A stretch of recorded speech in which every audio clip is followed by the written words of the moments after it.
All right, Tommy, get ready. We're going deep on your Mexico trip today. Guanajuato, Oaxaca, and Mexico City. You're hitting the cultural jackpot. And you really went all in, huh? Mm. You've got history, food, even slang notes. This isn't just a vacation, it's a research project.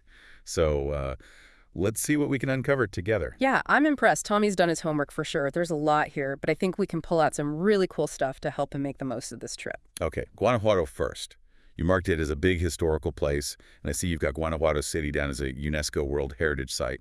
What makes it so special? What stands out to you about Guanajuato City? Well, Guanajuato City, it's not just a pretty place. It's like a living piece of history. It was the heart of silver mining back in the Spanish colonial days, right? So the city's wealth and really a big chunk of Spain's power, it all came from those mines. And that legacy, it's everywhere. You see it in the architecture, those huge buildings, and even in the way the city's built, all clinging to the hillsides. It's amazing. Oh, speaking of clinging to things, I saw your note about the mummies of Guanajuato. Yeah. Naturally mummified bodies just on display. That's a bit creepy, Tommy. Is it just a spooky tourist trap, or is there something more to it? Oh, it's definitely more than just a creepy sideshow. See, the conditions in Guanajuato, they're really dry, and that accidentally created this huge collection of mummies. They're kind of morbid, but they're like a window into the past. You can learn a lot about life back then from them. And something's really become part of the culture when they make a movie about it. Like, have you ever heard of El Santo versus the Mummies? Okay, I need to find that movie. But Tommy, you're a music guy, right? You've got Calahoniatas highlighted in your notes. Nighttime musical tours through the alleyways. Sounds pretty cool. What's the deal with those? Calahoniatas. They're led by these groups called estudiantinas, usually students in these cool traditional outfits. They wander through those maze-like streets and serenade you with these romantic ballads and tell stories. And it's not just random entertainment. It's connected to Guanajuato's literary history, which was really influenced by, guess who? Miguel de Cervantes, the Don Quixote guy. You can almost feel his presence in those wandering musicians. That's awesome. All that walking and singing's gonna make you hungry, though. Yeah. I see enchiladas mineras on your list. What's so special about these enchiladas? Well, they don't come with silver ore, but they do have a lot of history. The story goes that these enchiladas, packed with cheese and covered in this rich sauce, were a favorite of the miners. The guys who made Guanajuato's economy boom. So, Tommy, when you eat one, you're tasting like the history of hard work and spice. All right. From silver mines to musical mysteries to amazing enchiladas, Guanajuato's off to a great start. But your trip doesn't stop there, Tommy. Next is Oaxaca, which you call the cultural heart of Mexico. I see you're really interested in the indigenous cultures there. What makes Oaxaca stand out in that way?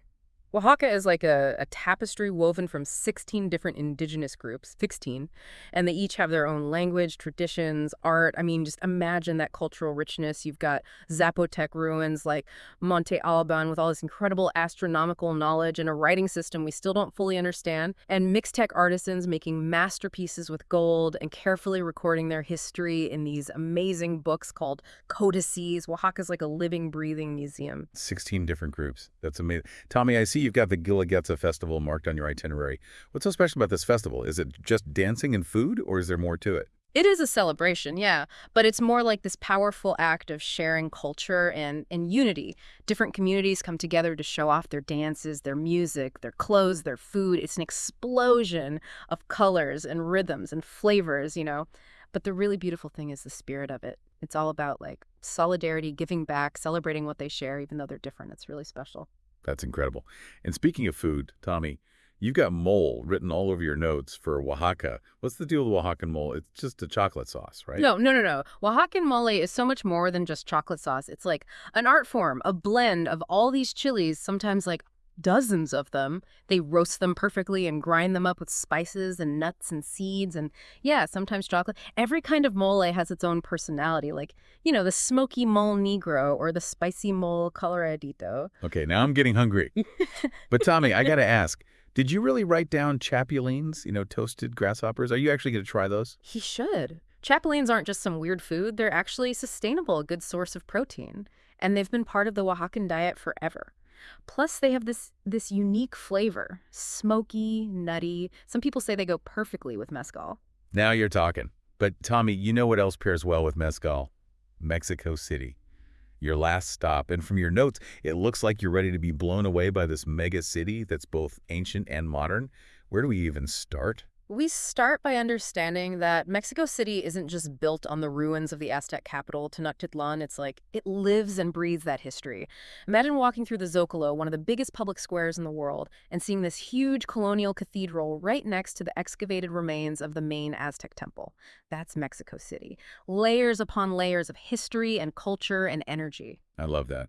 Tommy, you marked the Passion Play of Iztapalapa, a giant reenactment of the crucifixion. Yeah. Sounds pretty intense. Is this just a religious thing, or is it something more? Well, it is deeply religious, yeah, but the Passion Play, it's become like this cultural event, too. We're talking thousands of people, elaborate costumes, and this incredible emotional intensity. It draws millions of visitors every year, religious and not. It's a spectacle, but also a powerful look into Mexican identity. I'm getting chills just thinking about it. Okay, we've covered history, spirituality, even edible bugs, but let's be real, Tommy. No trip to Mexico City's complete without the food. What are some dishes you absolutely have to try? You already have tacos al pastor on your list, which is a great choice. But you've got to experience the magic of a Mexico City quesadilla. I'm not talking about just cheese and tortillas here. We're talking blue corn tortillas, maybe filled with squash blossoms or mushrooms or, wait for it, huitlacoche. You know, that corn fungus. It's a delicacy here with this rich, earthy flavor. You won't find anything like it anywhere else. Huitlaca, huh? I bet Tommy's adventurous enough to try it. Yeah. Speaking of adventurous, I see you've got some Chilango slang written down. What's Chilango, and what are some phrases you need to know? Chilango is what they call people from Mexico City, and they have a very unique way of speaking full of life. For example, orale is a classic Chilango expression. It can mean so many things like wow, or right on, or even let's go. And que padre means something's cool or awesome. Awesome. With those phrases, you'll be blending in with the Chilangos in no time. From mummies to mole to Chilango slang, we've just scratched the surface of your Mexico adventure. Any final words of wisdom before we dive into part 2? Tommy, remember this. These places aren't just dots on a map. They're living expressions of Mexican identity, each shaped by its history, landscape, and people. So just be present, be curious, and be open to the magic that happens when you truly connect with a place. That's beautiful. All right, Tommy. Enjoy the journey, savor every bite, and don't forget to send us a postcard from your adventures. We'll be here, ready to dive deeper into the next part of your trip. Welcome back to our deep dive into Tommy's Mexico trip. Last time we were exploring Guanajuato with its silver mines and mummies and musical alleyways, and we also got a taste of Oaxaca's indigenous cultures and all those amazing flavors. But we're not done yet.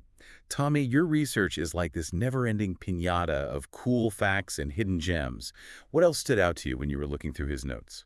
Tommy, I gotta say, you're really good at finding these hidden stories. You even highlighted some places that I've been studying Mexico for years, I'd almost forgotten about. Like, in your Guanajuato notes, you mentioned the Alhóndiga de Granaditas. You know about this building, right? It's that big, imposing building. It was a granary, right? Yeah. But then it played a big role in the Mexican War of Independence. Exactly. During the war, it was a fortress for the Spanish, and that's where the legend of El Pipila comes from. El Pipila. I feel like I've heard that name. Remind me. Okay, so picture this. Spanish forces are holed up in the Alhóndiga, and the rebels are trying to storm the building. And then there's El Pipila, this miner known for his crazy strength. He straps this huge stone slab to his back for protection, grabs a torch, and runs straight at the granary door, sets it on fire. And that allows the rebel forces to break through. It's a story of, like, unbelievable courage, a real turning point in the fight for independence. Wow, that's incredible. And it reminds you that history isn't just dates and battles. It's about people who did amazing things. Tommy, I bet you'll see the Alhóndiga de Granaditas in a whole new way after hearing that. Speaking of independence, Tommy, you also have Dolores Hidalgo on your list, the cradle of Mexican independence. That's where Father Miguel Hidalgo y Costilla gave his famous Grito de Dolores, calling for independence back in 1810. Yes, a huge moment in Mexican history. But Dolores Hidalgo isn't just, a place for remembering the past, is it? Nope. It's a really charming town, beautiful churches, busy markets, and get this, they have artisanal ice cream with some really unique flavors. We're talking tequila ice cream, cheese ice cream, even avocado ice cream. Avocado ice cream. Okay, now you've got my attention. I might have to add Dolores Hidalgo to my own travel list. But we can't forget about Guanajuato City. Tommy, you mentioned the International Cervantino Festival in your notes. Fill me in on this one. What's it all about? The Cervantino Festival, It's every October, and it's a celebration of everything Miguel de Cervantes, the guy who wrote Don Quixote. But it's not just about literature. It's this huge explosion of art and culture. Theater, dance, opera, music, visual arts, you name it, from all over the world. So if Tommy happens to be in Guanajuato in October, he'll be in for a real treat. Oh. But let's go back to Oaxaca for a minute. We talked about its indigenous diversity, but I'm curious to know more about these groups. You highlighted the Zapotec and Mixtec cultures in your notes, Tommy. What can you tell us about them? The Zapotec and Mixtec cultures, they're two of the biggest in Oaxaca, and their legacy is everywhere in the region. The Zapotecs, for example, they were incredible builders and astronomers. They built these amazing structures like Monte Alban. It's a UNESCO World Heritage Site on top of a mountain, incredible views. And their writing system still baffles scholars today. It's amazing, like going back in time and seeing how advanced these ancient civilizations were. Yeah. What about the Mixtecs? The Mixtecs were known for their artistry, especially their goldwork and their codices, which were these beautifully painted books that recorded their history and myths and rituals. Imagine holding one of those codices, Tommy, and feeling like centuries of knowledge in your hands. I can't even imagine. Yeah. But speaking of traditions, Tommy, you have something called Noche de Rábanos on your list. The Night of the Radishes. What in the world is the Night of the Radishes? I know, it sounds weird, but trust me, it's something to see. Every year on December 23rd, the main square in Oaxaca City turns into this giant exhibition of radish sculptures, all carved in these intricate designs. Radish sculptures? Yeah. Seriously. That sounds so bizarre, but I'm kind of fascinated. It's a tradition that's unique to Oaxaca, been going on for over 100 years. And these aren't just simple carvings. They create these elaborate scenes from Oaxacan history and folklore, all out of radishes. It's really a testament to the creativity of the Oaxacan people, and it's a fun way to kick off the holidays. Okay, the Night of the Radishes is officially on my must-see list. But let's talk about food again. We talked about mole, but I saw tlayudas on your list, Tommy. What are those like Oaxacan tacos? Think of a layuda like a pizza, but Oaxacan style. It starts with this big crispy tortilla, like a giant tostada. Then they pile on refried beans, Oaxacan cheese, which is super stringy and delicious, avocado, and your choice of meat, often tasajo, kind of thinly sliced dried beef. Okay, now I'm really hungry. But we can't talk about Oaxaca without mentioning mezcal, right? Absolutely. Oaxaca is the heart of mezcal production. And what makes Oaxacan mezcal so special is the variety of agave they use and the traditional way they make it. Each village has its own way of doing things, so you get all these different flavors, from smoky and earthy to sweet and floral. Tommy, you might need an extra suitcase just for mezcal. But don't forget about the textiles. Oaxaca is known for its beautiful, colorful, hand-woven rugs and clothes. What? Teotitlan del Valle, a village near Oaxaca City, is a great place to see how they make them. But enough about Oaxaca for now. Let's head to the grand finale, Mexico City. Tommy, you've got all the big ones on your list. The Zocalo, the Metropolitan Cathedral, the Templo Mayor. What are the must-knows about these places? The Zocalo, it's the heart of Mexico City, one of the largest public squares anywhere. It's where history comes alive, You've got the National Palace where the president lives with these huge Diego Rivera murals that tell the story of Mexico. Then there's the Metropolitan Cathedral, a beautiful example of colonial architecture built right on top of the Aztec Templo Mayor. And then, of course, you have the ruins of the Templo Mayor itself, this glimpse into the Aztec world. It's incredible. Talk about layers of history. And Tommy, you mentioned Frida Kahlo, one of Mexico's most famous artists. What's the best way to experience her work and her life in Mexico City? You have to visit Casa Azul, Frida Kahlo's house, which is now a museum. It's filled with her artwork and her things, and you get this intimate look into her life and her art. The house itself, painted this bright blue, it's almost a work of art, too, a reflection of Frida's spirit. It sounds like an amazing experience. And Tommy, I saw Lucha Libre on your list. What makes this kind of wrestling so special? Lucha Libre, it's more than just wrestling. It's like this cultural phenomenon. It's a performance, a mix of athleticism and theatrics and storytelling. The wrestlers, the luchadors, wear masks, and they're like folk heroes representing good and evil, and the crowd goes crazy, cheering and booing. Sounds like a lot of fun. Tommy, if you want a fun, energetic night out in Mexico City, a Lucha Libre match is the perfect way to do it. But you mentioned earlier that Mexico City is a city of neighborhoods, each with its own vibe.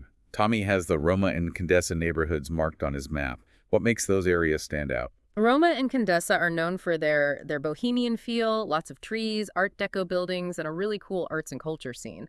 You'll find trendy cafes, art galleries, unique shops, and some of the best restaurants tucked away in those neighborhoods. Sounds like my kind of place. Hmm. Speaking of food, what are some Mexico City dishes that Tommy should try besides the tacos al pastor he already has on his list? Well, he has to try tlacoyos, which are these thick, oval-shaped corn tortillas filled with all sorts of stuff like beans and cheese or stews. They're a classic street food, a great way to taste the city. I love tlacoyos. What about quesadillas? Are they different in Mexico City? They are. In Mexico City, they often use blue corn tortillas, and the fillings are really interesting. You might find quesadillas filled with squash blossoms or mushrooms, or even huitlacoche, that corn fungus we talked about. I'm sensing a theme here. Huitlacoche is definitely on the menu. Anything else you'd recommend for a culinary adventure? Tommy, you have to try pulque. It's this ancient drink made from the sap of the maguey plant. It's fermented, so it has this sour, milky taste, and it's been around for centuries. Pulque, huh? Sounds intriguing. I'm always up for trying new things, especially drinks with a long history. All right, Tommy, we've covered a lot, from ancient ruins to radish sculptures to the unique flavors of Mexico City. Any final thoughts before we wrap up part 2? Tommy, remember that travel is about more than checking things off a list. It's about opening yourself up to new experiences, embracing the unexpected. So as you explore these incredible regions of Mexico, talk to people, listen to their stories, try new foods, even if they sound a little strange. Some of the best travel moments happen when you step outside your comfort zone and let yourself be surprised. That's great advice. Be present, be open, and be ready for the unexpected. Hmm. Tommy, we've gone through a lot together, from the depths of history to these amazing cultural celebrations. But this is just the beginning of your adventure. What would you say to him as he gets ready to embark on this incredible trip? Tommy, remember this. Travel can change you. It challenges what you think you know, opens up your perspective, connects you to something bigger. So just soak it all in, embrace the unknown, and let the spirit of Mexico inspire you. Beautifully said. Tommy, we're sending you off with a ton of knowledge, a heart full of excitement, and a spirit ready for anything. Safe travels, enjoy every moment, and don't forget to tell us all about it when you get back. All right, Tommy, welcome back. We've explored those amazing silver mines, tasted some smoky mezcal, seen those crazy radish sculptures, and even learned about the mysteries of the mummies. But we're not done yet. Are we ready to uncover even more treasures from Tommy's research? Oh, yeah. Always up for an adventure. Tommy, you really went deep with this. You even have sections on like cultural events and natural wonders. This isn't just a trip. It's like a full-on experience you're building. Speaking of experiences, Tommy, you've marked the Day of the Dead celebrations, especially in Oaxaca. Why is this tradition so important, and what makes Oaxaca so special for it? The Day of the Dead, it's not about being sad about death, you know? It's about celebrating life and remembering those who have passed. It's this really cool mix of indigenous beliefs and Catholic traditions. Families build these elaborate altars they call them ofrendas, and they load them up with photos and flowers and the deceased's favorite foods and drinks, inviting their spirits to come back and join in the celebration. I love that. It's about connection and remembering and joy, even when dealing with loss. But why is Oaxaca considered such a special place to experience the Day of the Dead? Oaxaca really embraces the Day of the Dead. You know, it's vibrant, almost defiant in a way. It's a real spectacle. The cemeteries come alive with music and food and candlelight vigils. Imagine you're walking through a cemetery, not feeling sad, but surrounded by families sharing stories and laughing and remembering. It's really something else. Wow, that's really powerful. It changes the way you think about death and grief, turns it into something beautiful. Tommy, I'm noticing a theme here. You seem drawn to places where history and nature come together. I see you have Hirve El Agua on your list, the petrified waterfalls. Yeah. What makes this place so special? Hirve El Agua is like a work of art created by nature over thousands of years. Imagine mineral-rich water flowing over cliffs.